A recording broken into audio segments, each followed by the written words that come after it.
Welcome to lucky property. Exit number 12 Sagar highway Guru Nanak university back సైడ్లో ఉన్నటువంటి venture అయితే మీ ముందుకు తీసుకొని రావడం జరిగింది. హైవే నుంచి కేవలం 600 మీటర్ డిస్టెన్స్లో అయితే ఈ సైట్ అయితే ఉండడం జరిగింది. ఇది టోటల్గా హెచ్ఎండిఏ నామ్స్ ప్రకారం డెవలప్మెంట్ చేసినటువంటి వెంచర్. ఇందులో చూసుకున్నట్లయితే నార్త్ ఈస్ట్ కార్నర్ బెడ్స్ కానీ ఈస్ట్ ఫేసింగ్ బెడ్స్ అయితే అవైలబుల్గా ఉన్నాయి. దీనికి కానీ కంపెనీ కోడ్ చేసే ప్రైస్ వచ్చేసి 22,000 రూపీస్ అయితే ప్రైస్ చేస్తుంది.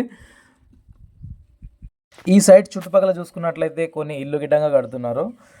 ఇక్కడ ఎవరైనా ప్లాట్ కొనాలనుకున్న ఇంట్రెస్టెడ్ కస్టమర్ ఎవరైనా సరే పైన కనిపిస్తున్న నంబర్కి అయితే కాల్ చేయగలరు.